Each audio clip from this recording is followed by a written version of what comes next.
Let me tell you something that nobody in the mainstream media wants to say out loud. Not because it's a conspiracy, not because there's a cover-up, but because it's too uncomfortable, too humiliating. It doesn't fit the script we've been reading for the last 40 years. Right now, at this exact moment in history, three countries, three significant consequential nations are doing something that would have been unthinkable 5 years ago. They are going to Tehran, but listen to how they are going. Not with fighter jets, not with ultimatums, not with the old language of pressure, sanctions, or power.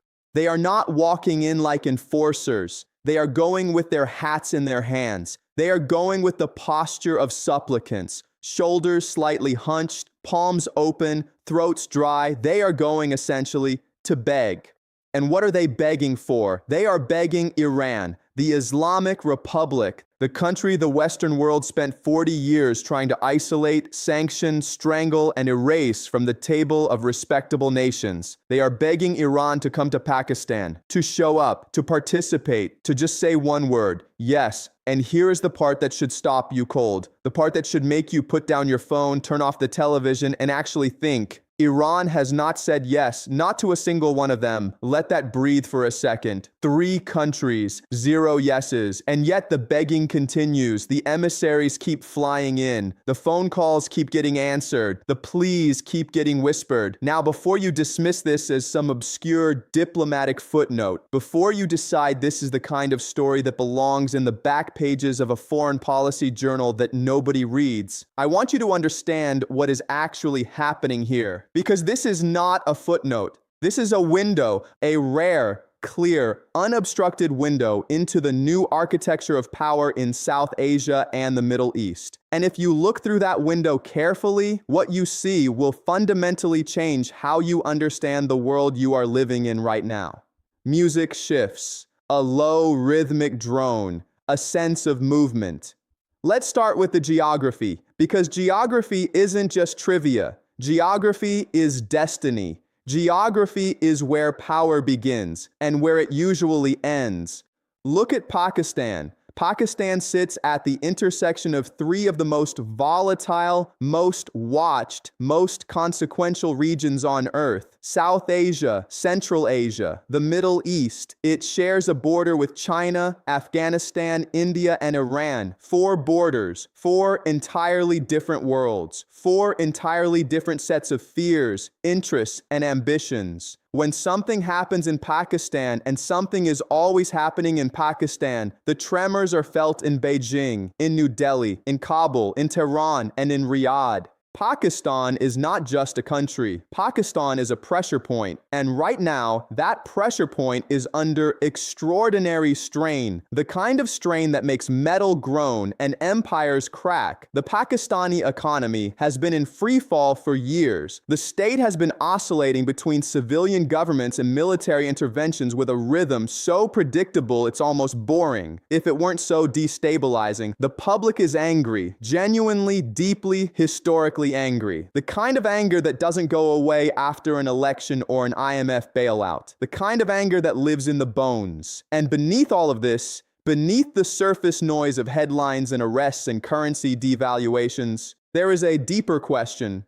A question that nobody in Pakistan's establishment wants to answer directly. What is Pakistan's place in the new regional order? Who are its real partners? And who, ultimately, is Pakistan willing to trust? Beat? The music thins out, a single violin note holds. This is where Iran enters the picture, not as an aggressor, not as a threat, but as something far more complicated and far more interesting, as a potential anchor. For decades, Pakistan and Iran existed in a peculiar diplomatic limbo. They shared a long border, over 900 kilometers of it, much of it porous, much of it violent, much of it controlled by non-state actors with interests entirely their own. They shared a history, cultural, religious, linguistic, a history that predates both of their current nation-state forms by centuries. Caravans used to move freely between Persepolis and the Indus Valley. Poets were shared. Saints were venerated across the same deserts. And yet, despite all of this intimacy, despite all of this shared DNA,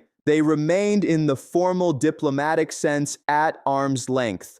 Pakistan was in the American orbit, Iran was in the anti-American orbit, and the gap between those two orbits during the Cold War and after it was simply too wide to cross. But the world has changed. And I don't mean that in a vague, inspirational posters on LinkedIn kind of way. I mean the world has changed in ways that are not subtle, that are not quiet. America's footprint in the region is shrinking. Not because America wants it to shrink, at least not the parts of the American establishment that have spent 70 years building that footprint, but because the logic of the moment has shifted. Shifting in ways that even the most powerful military in human history cannot simply reverse by deploying more aircraft carriers or signing more base agreements. The ground has shifted, the alliances have shifted, the calculations have shifted, and in that shifting, in that reconfiguration of who talks to whom and why, Iran has found something it hasn't had in a very, very long time: genuine leverage. Sound of a door creaking open, a distant marketplace. Now, which three countries are begging Iran to engage with Pakistan?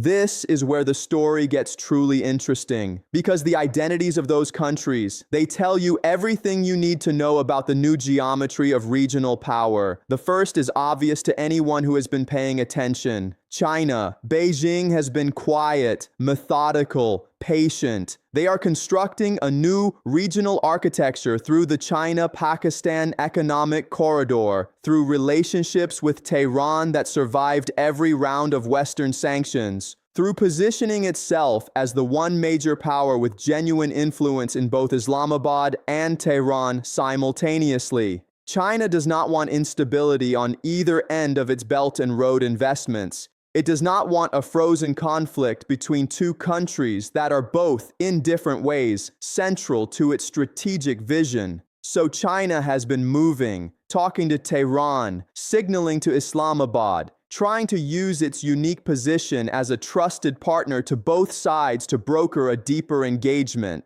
And Iran? Iran has listened politely and said nothing definitive. The second country is Saudi Arabia, and this is where the story becomes genuinely surprising to people who haven't been watching closely. Riyadh and Tehran spent the better part of a decade in open proxy warfare. Yemen, Lebanon, Syria, Iraq. They weren't just rivals, they were existential threats to each other's vision of what the Muslim world should look like. One wanted a Sunni-led order, the other wanted a Shia-led resistance. They bled each other. And then in 2023, something extraordinary happened. China brokered a normalization agreement. Saudi Arabia and Iran re-established diplomatic relations, and almost immediately, the logic of that normalization began to work its way into other regional calculations, including Pakistan, because Riyadh has enormous influence in Islamabad. Financial, religious, political, and Riyadh now has an interest in seeing a more stable Pakistan.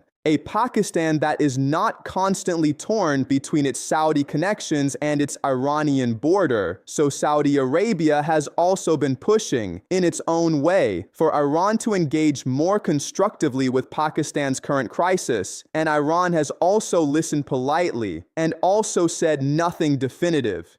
Beat, the music drops to almost silence. The third country is where most analysts get it wrong, because the third country is not who you expect. It is not Russia. It is not Qatar. It is not the UAE. It is Turkey. Ankara has been systematically repositioning itself as a mediating power across the Muslim world. In Gaza, in Libya, in Somalia, in the Caucasus, Turkey has genuine relationships with both Pakistan, which it has cultivated assiduously over the past decade, and with Iran, with whom it has a complicated but functional working relationship built on decades of border trade, energy dependency, and a shared deep frustration with American unilateralism. Turkey has been making the case to Tehran quietly, persistently. Engagement with Pakistan now, in this moment of Pakistani vulnerability, is not a weakness, it is an investment.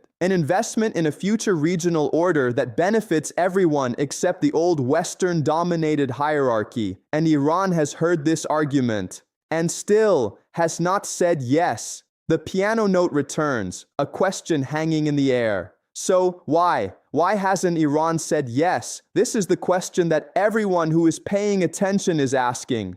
The diplomats, the analysts, the spies, the journalists who actually travel to these places instead of tweeting from New York. And the answer is not simple, which is exactly why it is worth examining carefully. Part of the answer is strategic patience. Iran has survived 45 years of sanctions, assassination campaigns, proxy warfare, diplomatic isolation. It has been hacked, bombed, blamed, and strangled, and it is still standing. How? By refusing to be rushed. The Islamic Republic did not survive this long by saying yes quickly. It survived by making everyone else wait, by letting the pressure build on the other side, by allowing the desperation of its interlocutors to become, over time, a source of its own leverage. Think about that. When three countries are begging you to show up somewhere, the worst thing you can do is show up immediately. Because the moment you show up, the leverage begins to dissipate. The begging stops. The negotiation begins. And in negotiations, the party that needed the meeting the least has all the power. Iran knows this. It has internalized it. It is not just a tactic, it is a survival instinct etched into the bones of the regime. Beat. The speaker leans closer to the microphone. But there is another part of the answer, a part that is more substantive, more rooted in genuine policy calculation, rather than pure tactical maneuvering. Iran has conditions, and those conditions are not small. Tehran has watched Pakistan's relationship with the United States oscillate wildly for decades. It has watched Pakistan take American money, host American bases, participate in American strategic frameworks, and then complain about American interference, only to take more money, host more bases, and participate in more frameworks. Iran has no interest in deepening its engagement with a Pakistan that could, in some future reconfiguration, become a platform for American pressure on Iranian interests. Before Iran says yes to deeper involvement in Pakistani affairs, it wants guarantees, not the soft, vague guarantees of diplomatic language, not a press release, not a handshake on a tarmac. Real structural guarantees about sovereignty, about the terms of engagement, about what Pakistan is actually willing to offer in return. And Pakistan is not sure it can offer those guarantees. Because Pakistan is not sure it controls its own strategic destiny in the ways that Iran's demands would require, a long, heavy silence. That is the core of the impasse. That is the reason three countries are begging and getting no answer. Not because Iran is being irrational, not because the mullahs are crazy, not because of some ancient sectarian grudge, but because Iran is asking a question that exposes a fundamental uncertainty at the heart of Pakistani statehood. A question that nobody in Islamabad wants to confront directly. Do you actually control your own house, or are you still renting it from someone else? Sound of wind blowing across a dry landscape. What we are witnessing, if you can step back from the daily noise of diplomatic communiques and Twitter spats and track the underlying structural dynamics, is a test. A quiet, high-stakes world historical test. A test of whether Pakistan can make the transition from being a client state dependent on external patrons, whether American or Saudi or Chinese, depending on the decade,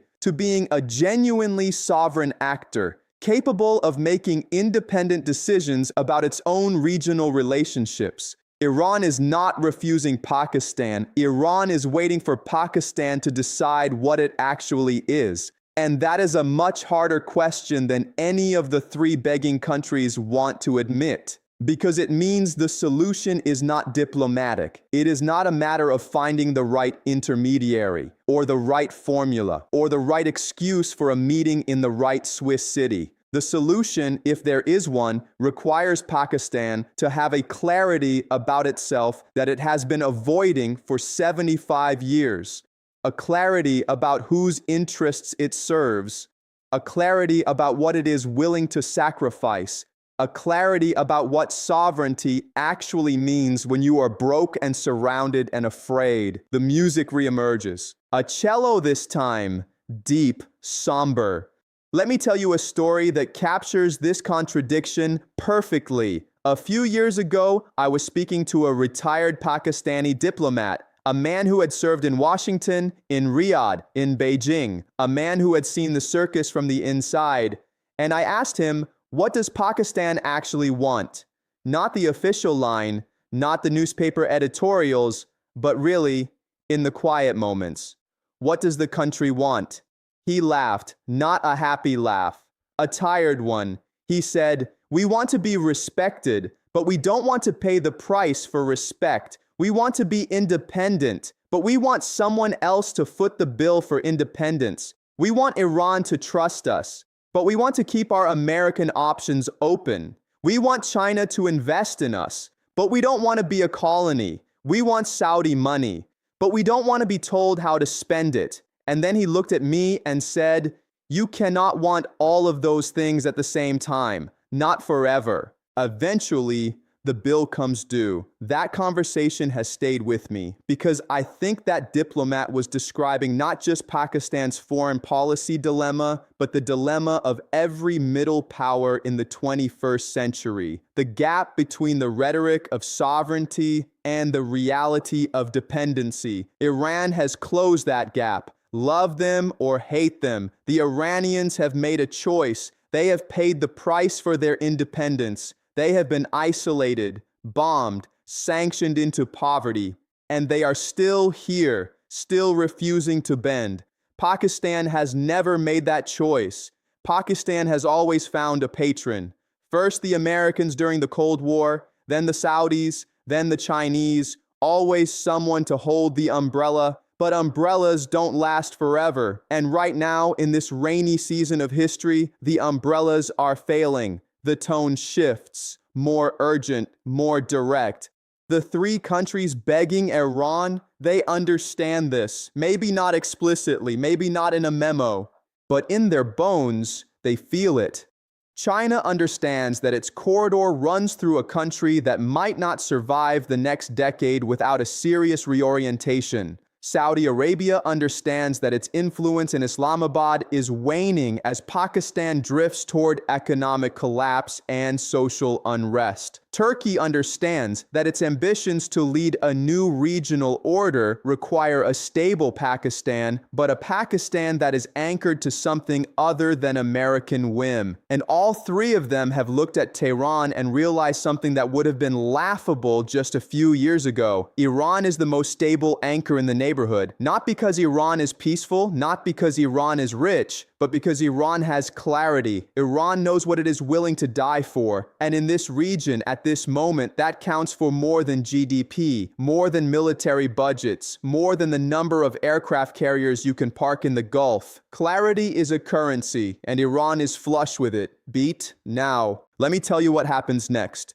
Because I know you're thinking, okay, fine, interesting analysis, but what actually happens? Does Pakistan figure it out? Does Iran finally say yes? Does this whole thing collapse? I don't have a crystal ball, but I can tell you what the structural pressures are. I can tell you what the forces are pushing toward. Scenario 1, Pakistan continues to drift. The begging continues. Iran continues to wait. The three countries get frustrated. The window closes, and the region slides into a slow-burning crisis where everyone loses. Pakistan fragments further. Iran retreats into deeper isolation. China's investments become liabilities. Saudi Arabia looks elsewhere. Turkey shrugs and moves on. Scenario 2, something breaks. A crisis, a border clash, an economic crash, a political assassination, something that forces Pakistan to finally make a choice. And in that moment of rupture, Pakistan turns toward Tehran, not because it wants to, but because it has nowhere else to go. And Iran, sensing that the shift is real, not tactical, not reversible, finally says yes. Scenario 3. This is the one nobody talks about. Pakistan doesn't choose Iran. Pakistan chooses itself. Slowly, painfully, incompetently, it builds a genuinely non-aligned posture. It tells the Americans no more bases. It tells the Saudis no more begging. It tells the Chinese we are partners, not servants. And it tells the Iranians we are ready to talk as equals, not as supplicants. In scenario 3, Iran says yes immediately because that is what Iran has been waiting for all along, not a client, an equal. The music swells, then cuts abruptly. Which scenario is most likely? I wish I could tell you it was scenario 3. I wish I could end this with a hopeful flourish, but I have been watching this region for too long to lie to you. Scenario 1 is the most likely. Drift, delay, decline. Because making a choice, any real choice, requires pain. And Pakistan, like so many countries, has become expert at postponing pain. But here's the thing about postponing pain. It doesn't disappear, it just compounds. And interest rates in history are brutal. The speaker's voice softens, becomes almost conversational. So what do you do with this information? You personally sitting there listening to this, I think you remember it. I think the next time you see a headline about Pakistan or Iran or China or Saudi Arabia, I think you remember that beneath the surface noise, there is a different story happening, a story about sovereignty and begging, about clarity and confusion, about a country that has spent 75 years trying to be everything to everyone and is now learning in real time that you simply cannot. I think you remember that 3 countries went to Tehran with their hats in their hands, and Iran said nothing, and that nothing was louder than any bomb, any speech, any tweet, any sanctions list, because that nothing was actually a question aimed directly at the heart of Pakistan. Who are you? And until Pakistan answers that question, not with poetry, not with a military parade, not with a press release, the begging will continue, the waiting will continue, the drift will continue, and the world will hold its breath. Long pause. The piano note returns, one final chord, then fade. This is not a footnote. This is the story of the 2020s, and we are all just watching it unfold.